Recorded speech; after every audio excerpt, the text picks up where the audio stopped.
already know what it is. It's Barbershop Conversations. Hit the subscribe and the like button today.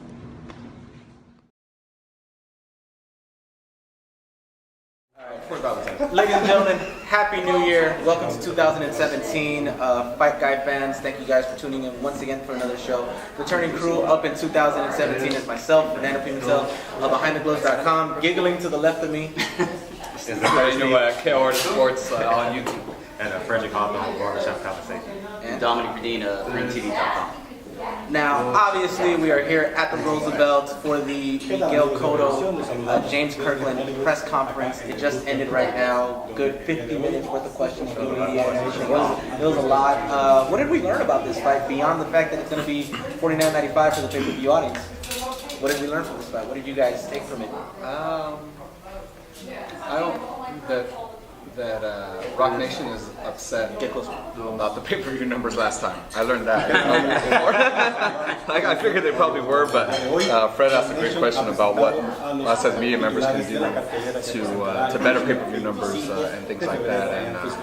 And Michael was excited about the question and just kind of put it on us that we should be kind of pushing fights for their entertainment value, which is a good point. I mean, on paper, this fight, for as long as it lasts, will be entertaining for sure. They're going to be rocks at each other, and it'll be fun to watch as long as that happens. But yeah, that's what I learned the most from this. What I learned is that Jerry Jones realized that there's a huge Mexican market of boxing fans, and he's gonna capitalize on it. And he's doing a genius thing. If Miguel Cotto fights again, he has Miguel Cotto down there. If Canelo will fight again, he has Canelo down there. It's from a business perspective, I think this is genius. What James Kirkland has left, I honestly don't know. He sounded a bit punchy. I hate to bring that up, but he's definitely on the other side of the mountain in terms of taking punches to the head. And Miguel Cotto is Miguel Cotto. You got to dig and pry and see how much you can get out of him. You know, that's just who he is. And it's going to be a very entertaining fight. I don't know who the favorite is in terms of fans, because I can't see Canelo fans rooting for Cotto, and so it'll definitely be a good fight. I believe Cotto will win. Too much to the body. Kirkland looked about 35 pounds overweight. Looked really big.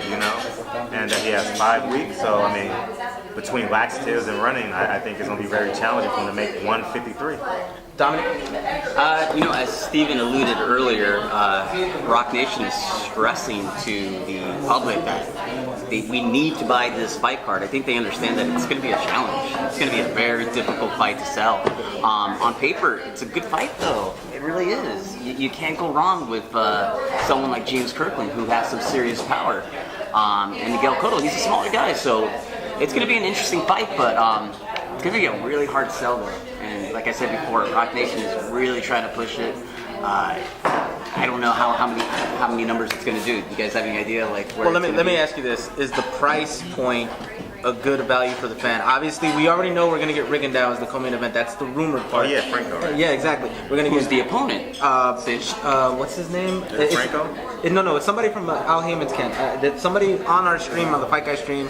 Thank you. He said the name. I forget. I can't remember it. But it's a good undefeated fighter. Okay. For Rigondeaux. It's not like give me fight or anything. Right. So we're gonna get that, and then we're gonna get 2 other fights on the card. Rock Nation. At 49. I mean, as a boxing fan, I love Rigondeaux, but when you put him on a pay-per-view in terms of trying to sell the pay-per-view, I think that's probably the wrong choice, because he has the reputation as being a boring fighter to most casual boxing fans. I mean, I love Rigondeaux. I love the way he fights, but and I'm excited now that I didn't know that he was on the undercard, so I'm a little more excited about this card because he's on it. But to kind of use that as your selling point of like, hey, you got to be realistic for your fight fans. It's not going to sell. Me being a real fight fan and a boxing junkie, I appreciate someone like Guillermo Rigondeaux. But let's be serious. Are you going to pay for it? Being the co-feature? I don't think so. I just don't think it's going to sell. But I think this is also partially like Pacquiao's last pay-per-view was not on HBO, was not promoted by HBO, was all Top Rank, and he did 300,000 buys. So it speaks to the power, the drawing power of Pacquiao. I think this is kind of a test in Cotto's case. It's like, all right, well, he was always kind of known as the third best pay-per-view selling fighter there was behind Mayweather, behind Pacquiao. So, you know, now I think it's like, okay, now you're, you know, kind of in the twilight of your career. You're already talking about retirement. You're fighting an entertainment, exciting fighter. So, well, I guess we'll see what it does. We all understand why this fight is on pay-per-view, right?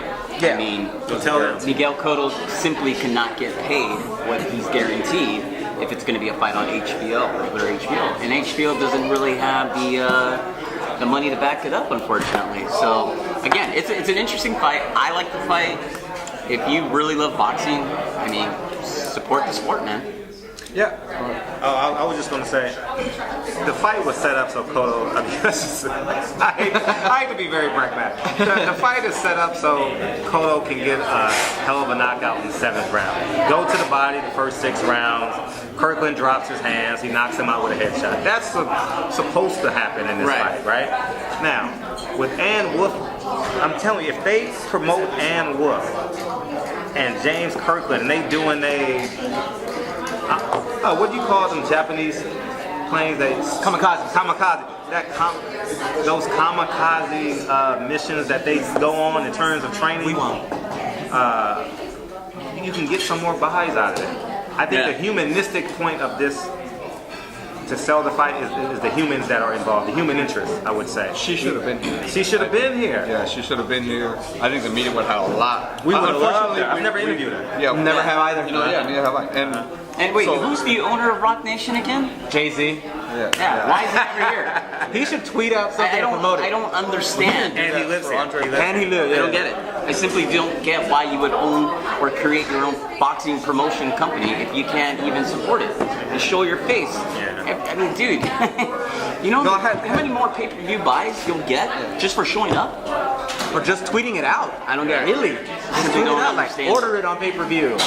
Have your social media team do it. You don't even have to do it. Just Exactly. make it come from your account. Have a cutout of yourself. Had Ann Wolf been here, I mean, like from interviews I've seen, like she pops off. You know what I mean? She'll get angry. She'll get intense. She's very protective of James, even when James wasn't fighting with her. Like I wanted to see that. I wanted to hear that. I think. I mean, and I didn't ask James anything today. I know Fred did ask him a couple questions, but James wasn't getting a lot of questions today. But had Ann Wolf got a lot of questions directed towards her. Now, before I go off on that, the opponent for Guillermo Rigondeaux is Moises Flores. Yeah, it's Flores, so it's a really good fight. That's a good match. 25-0, 17 knockouts. But going off of what you just said right now, you know, in boxing we have these discussions, the A side and B side, you know, and we've been to many press conferences. We've been to Porter versus Broner. You know, Broner popped off, but Porter always said his things and everything like that. Do you really think Kirkland just took over this whole B-side rule and just decided to stay quiet and submissive throughout this entire time? Like, literally, everything was directed to Cotto. James could have said something like, yo, I'm here too, you know, but he just let it slide, let it go. Like, is he really just falling into that B-side role? I've never seen him act differently than that. Other than, I guess, weigh-ins, but I think he gets in people's faces in weigh-ins and stuff, but I've never... the only time I saw James kind of get a little heated was when apparently HBO was asking him a lot about Ann Wolf leading up to the Canelo fight, and he was like, yeah, I'm getting kind of pissed off. You keep asking me about that. But that was it. He said it like that. Like, so, you know, I think that's just James. That's just James is James, and that's who he is. I think kind of like Danny and Angel, I think Danny kind of takes a backseat to what Angel does and lets Angel kind of do his thing, and I think James would have liked to have been able to do that today with had Ann Wolf. Well, at the end of the day, he's a B-level fighter. He has no choice but to take the back seat. You know, I'm being honest. No. Like, does he have devastating knockout power? Yes. Does he have below average defense? Yes. Does he depend on his punching power as opposed to his boxing skills? Yes. And so you would say he's the perfect opponent? He's the perfect opponent I'm not saying he can't win. Right, yeah, I'm saying he's the perfect opponent for every up-and-coming, strong punching fighter that's trying to get to the next phase. Can he knock him out with one punch? Absolutely. But he's the perfect candidate for the Canelos, for the Cottos, Jamal Charlos. You know what I mean? So are you expecting another knockout early, mid-rounds? if I'm betting on this fight, I'm not betting on this fight, but if I'm betting on this fight, I'm betting Cotto by knockout, you know, and that's just the reality of it. Do I want Kirkland to hit Cotto and make Cotto believe he's in the fight? Yes, because I'm paying $49.95. You know? so I would love for it to go because Rigondeaux's gonna win. Rigondeaux's either gonna break the dude's jaw or win by 12 rounds to nothing, and that's just the reality of it. Right. And so I want something out of this fight. I'm gonna pay the $49.95. You know. So. Or if anything, we're all just gonna go to one of ours and just have a nice little fight. Yeah, we could. Fight night there. Yeah, we could. I'll call you up for that night. Yeah. We can do it at my place. I'm down there. Anything else you guys got to say about this fight? Obviously, a lot of people are down on it, the fact that it is PPV, but we understand why it is PPV, and the price point isn't bad. So, well, my last point about it is, I mean, Cotto is a legend. Yeah. So my favorite fighter. It's your last time watching a legend. Yeah, he's one of my favorite fighters for sure.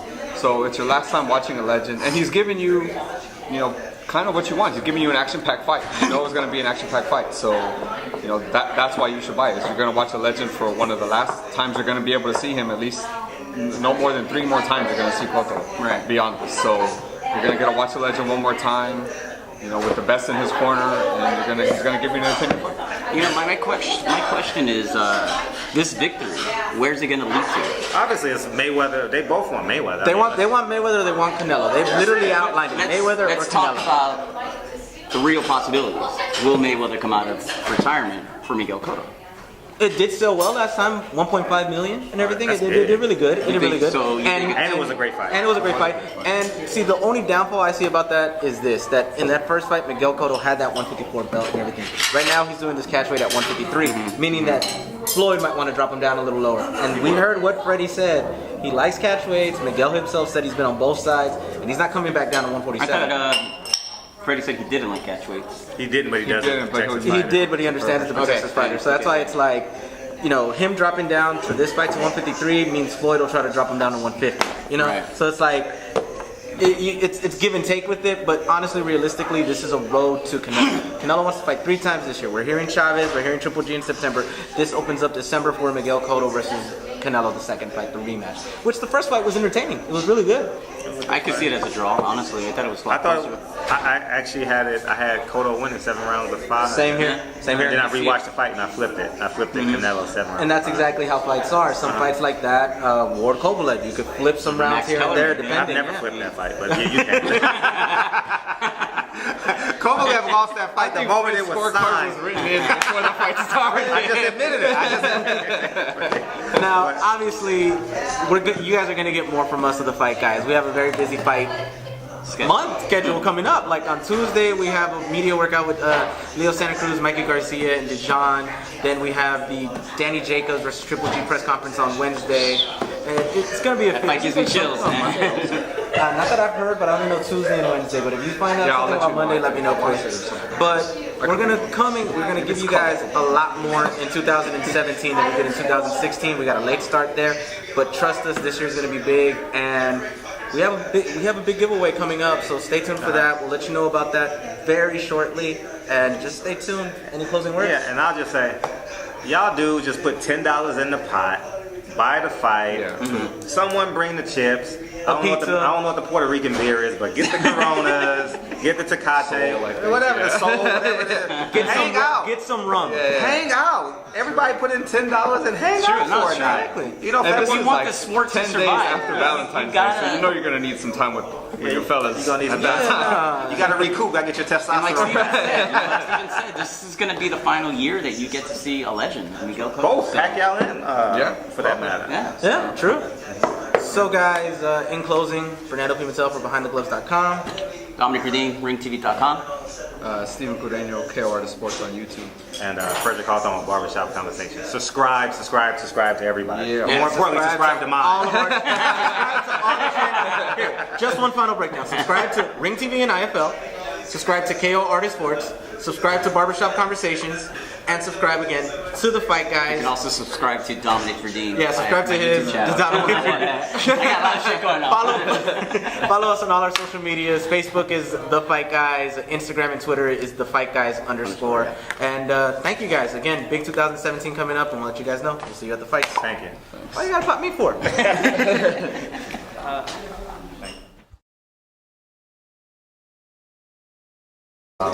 Mine is at Miss Amanda Paris. Mine is PB_Miranda.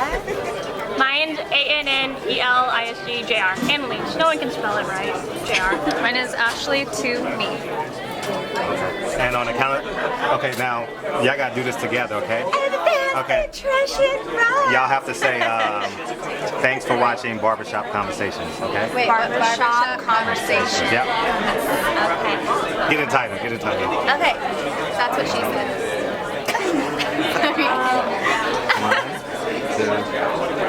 Thanks for watching Barbershop Conversations. Thank you guys.